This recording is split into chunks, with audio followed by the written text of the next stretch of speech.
Assalamualaikum warahmatullahi ta'ala wabarakatuh, and have a good day everyone. I am Amir M. Israel, And I am Norman E. Adam.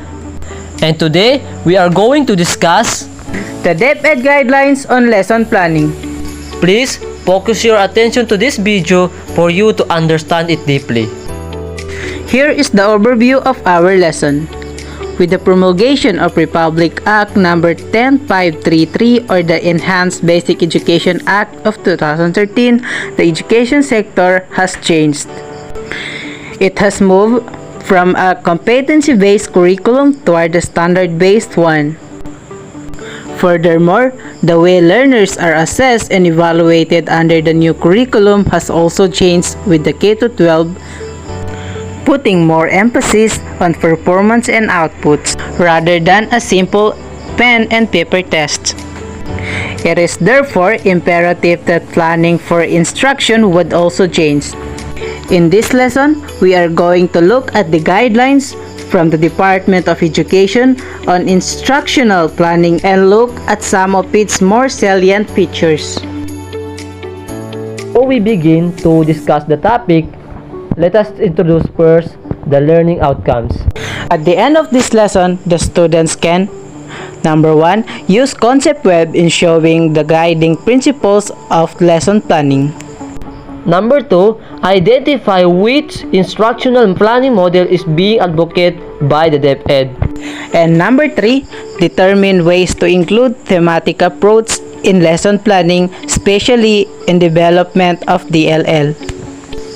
And the last one here is create daily lesson log following the DepEd's DLL template.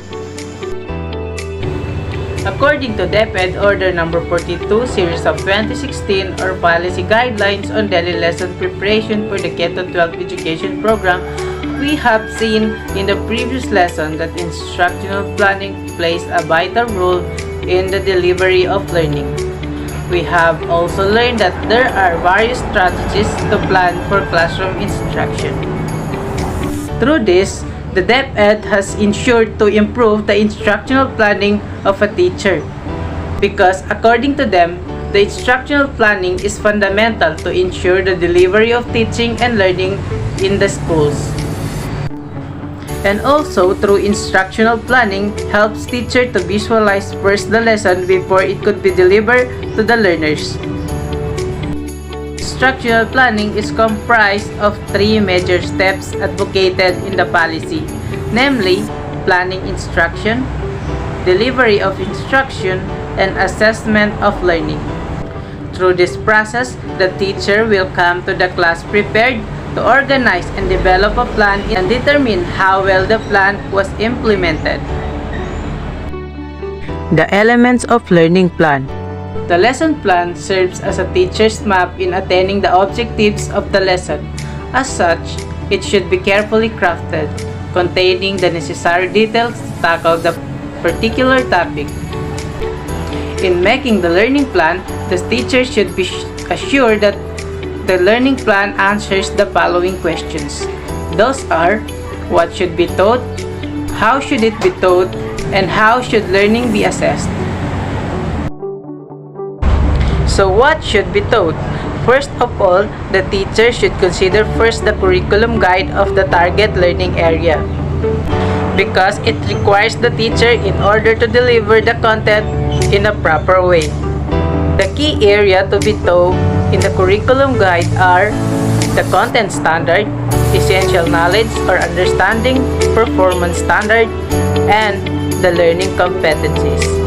The content standard is pertaining on what a learner needs to learn in a specific learning area. The performance standard is pertaining on how the learner understand and perform the specific content based on their understanding, while the learning competencies are the knowledge, skills, and attitude that learners needs to demonstrate during the lesson. And the second question is, how should it be taught? The DepEd says that with the use of the lesson plan, the teacher can identify each part of the lesson that the learners would find difficult and address them case, the teacher can apply different strategies to address the problems among his or her students. Perhaps, the DepEd or Department of Education also says that the teacher are encouraged to use different strategies that address the learner's cognitive abilities, learning styles, readiness level, multiple intelligence, gender, socioeconomic background, culture, ethnicity, physical ability, and special needs, just to name a few. And now let us give name with those strategies. First is direct instruction. Second, indirect instruction. Third is interactive instruction. Fourth is experiential instruction. And lastly, independent study. Direct instruction. Direct instruction is a strategy where it is usually used in teaching facts, rules, or action, or giving a direction among the learners. And the second one is indirect instruction. Indirect instruction is a strategy that directly involves the learners as a more active participant in the classroom rather than a passive one. Indirect instruction. Indirect instruction is a strategy that directly involves the learners as a more active participant in the classroom rather than a passive one. Indirect instruction is letting the learners involved in a certain activity directly. And the third one is interactive instruction. Interactive instruction is uses of active learning methods to engage the learners to interact with each other and their teacher. Through using of method, interactive instruction will make the learner and develop learners' interaction among their classmates. And another strategy is experiential instruction. Experiential instruction involves the learners in the learning experience. Since experiential instruction is giving an experience among the learner, so teacher might provide some activities like science experiment. Through this strategy, the learner will learn throughout the process of that strategy. And finally, the independent study. In independent study, the learning experience will be reduced, meaning each of the learners will interact with the content in a specific subject area. The example of this is giving an assignment or homeworks. And another question here is, how should learning be assessed? Lesson planning not only involves planning for the execution of lessons, it should also convey an assessment plan in measuring student learning. Meaning, in lesson planning, it not only contains how a teacher delivers the topic or a lesson, but it also contains how the teacher gives an assessment among his or her learners. And according to DepEd, the guidelines put premium on the use of formative assessment as a tool to help learners identify their strengths and weaknesses. And through this, the teacher will identify on what area of learning needs an adjustment. And now let's proceed to the learning plans.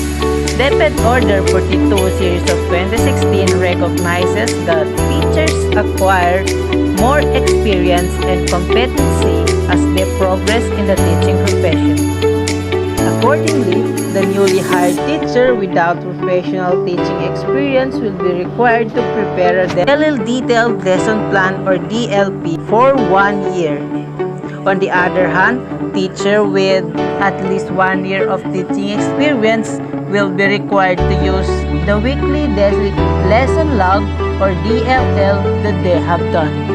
Furthermore, learning plans aims for a teacher to be ready and prepared in their daily delivering of topics among their learners. And now let's talk about the parts of a detailed lesson plan or DLP. The parts of a detailed lesson plan or DLP is consist of 3 major steps, such as before the lesson proper, and after the lesson. Before the lesson, this part describes the primary activities prior to the actual introduction of the lesson. It is important that in this part, the teacher will review the previous topic or lesson that leave unclear to the learners. And after that, the teacher can now introduce the new lesson.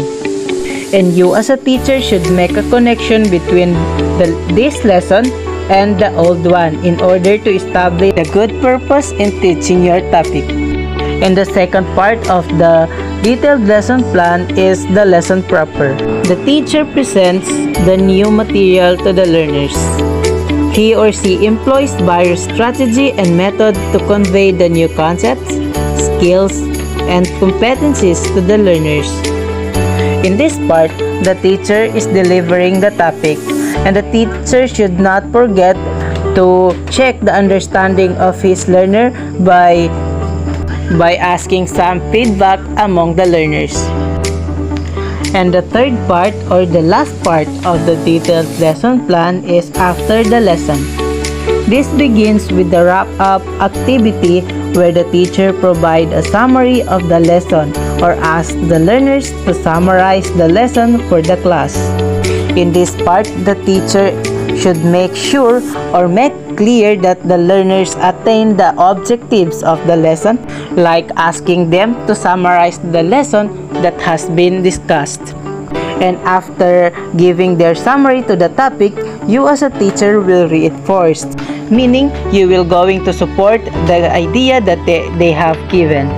In order for you as a teacher to know how well your learner mastered the topic you have discussed.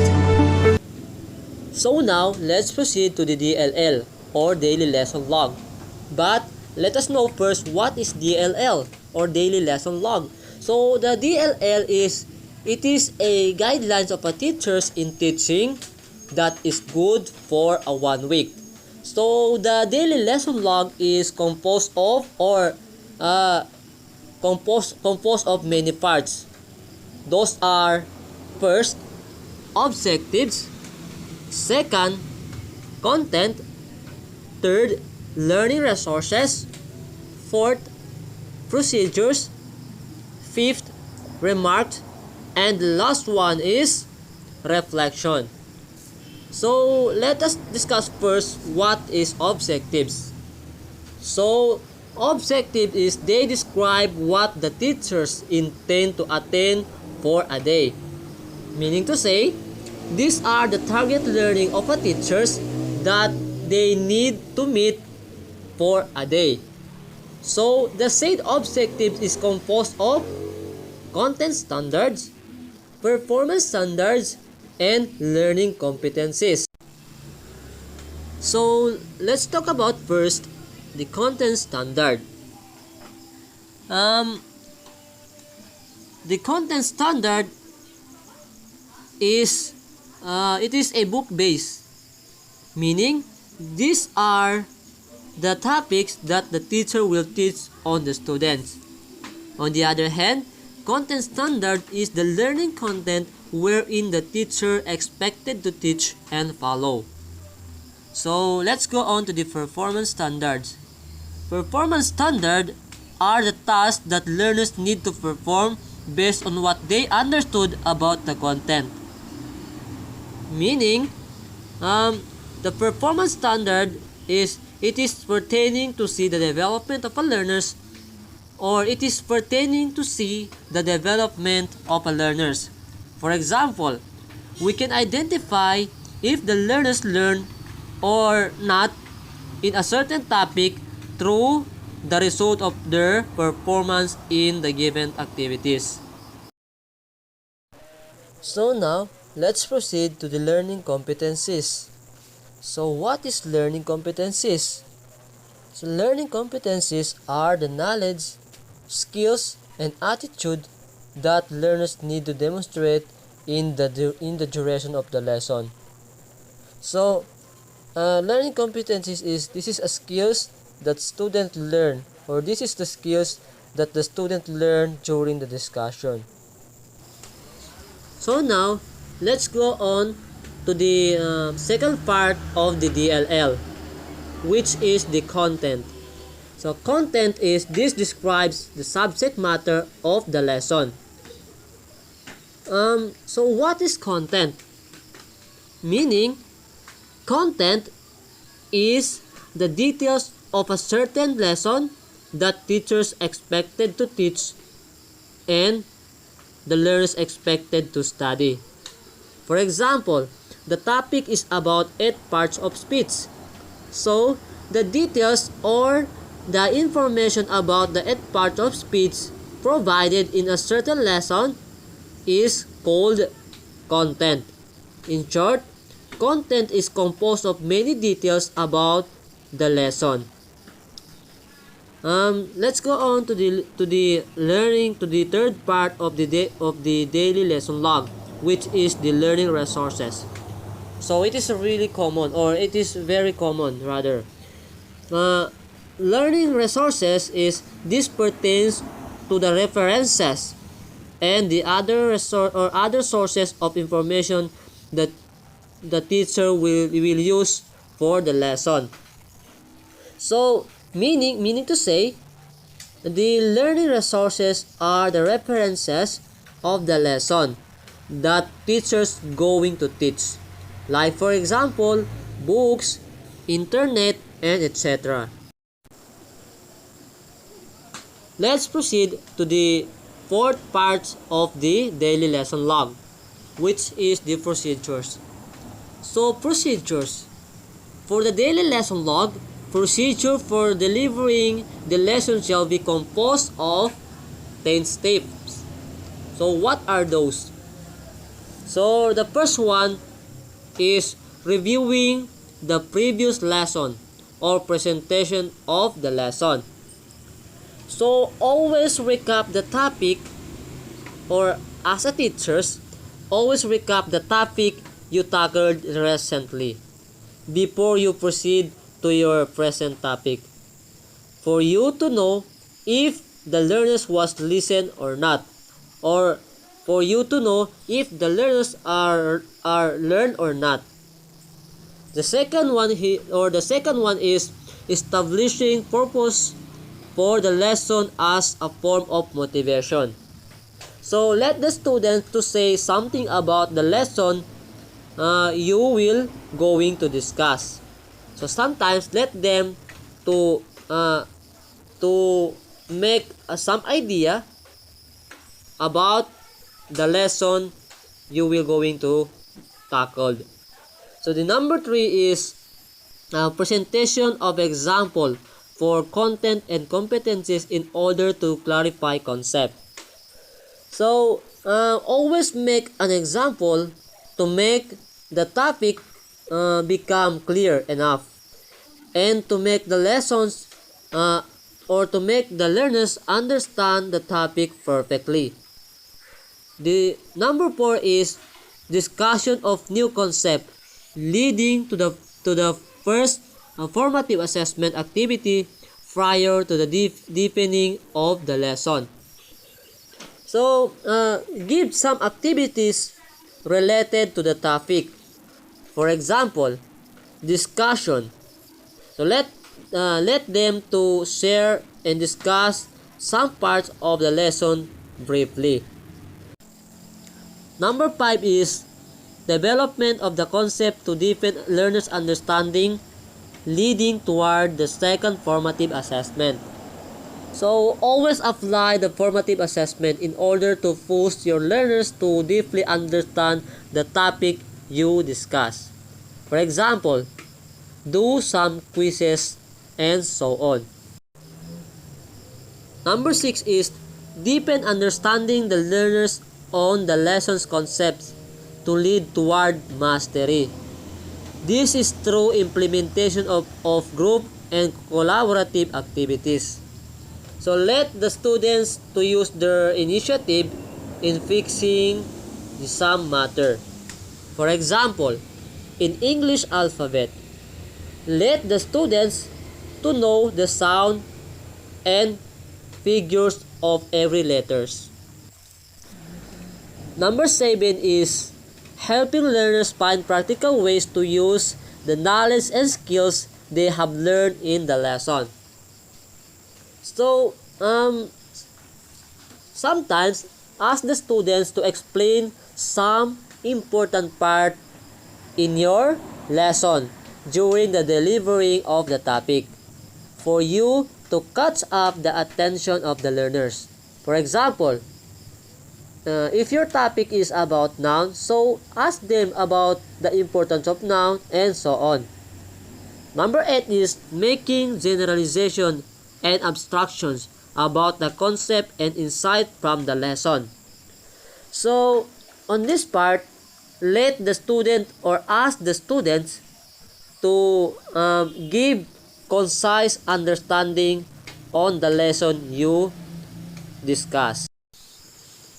Number 9 is evaluation, learning to assess whether the lesson objectives were met.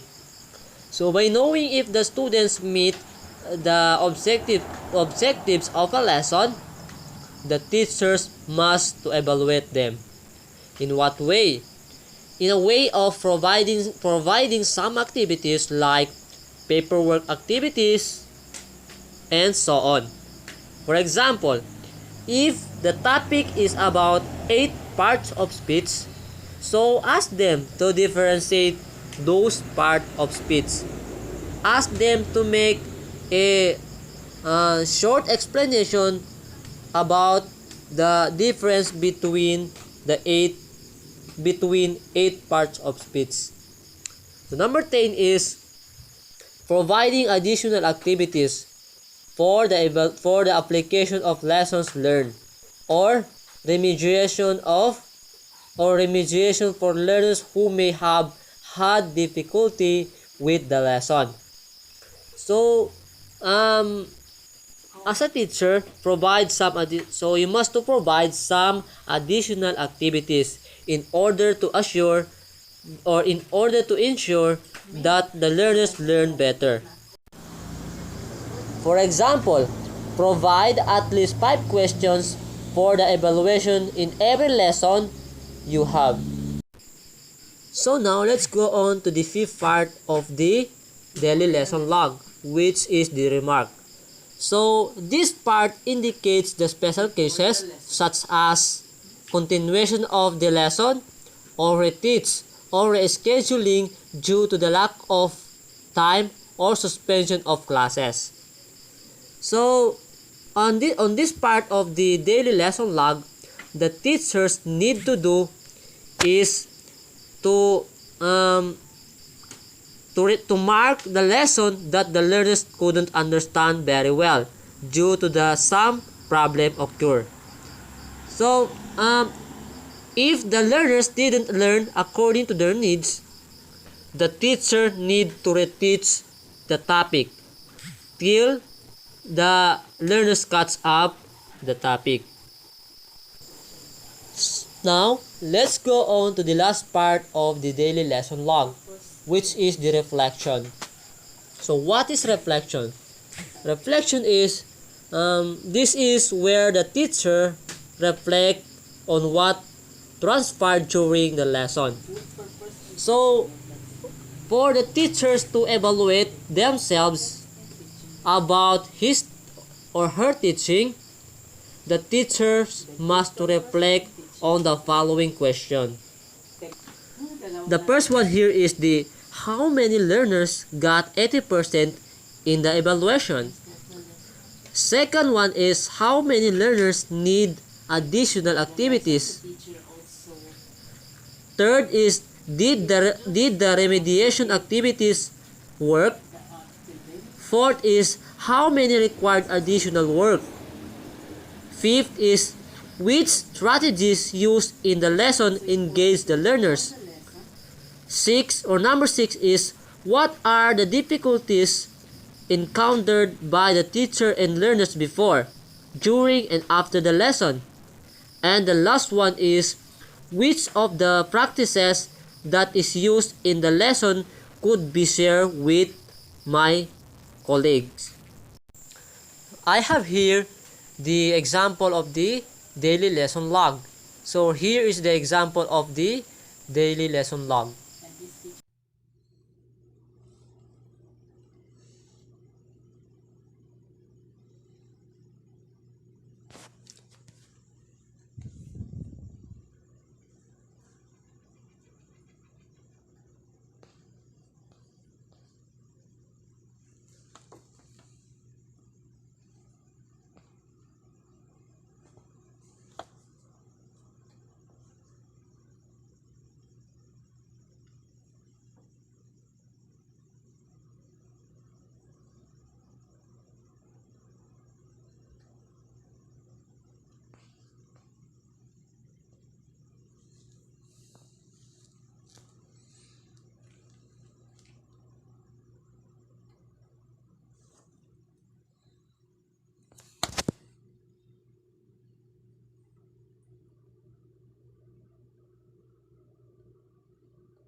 The learning outcomes. At the end of this lesson, the students can, number one, use concept web.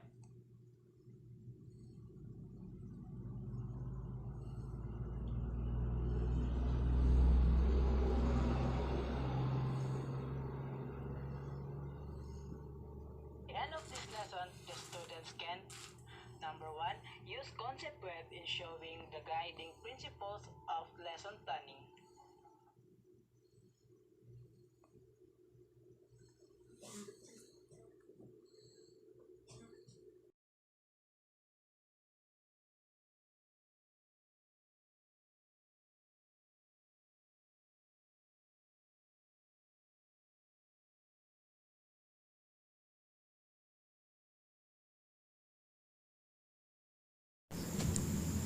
So in summary, the DLL is a guidelines of a teachers in teaching that is good for a 1 week.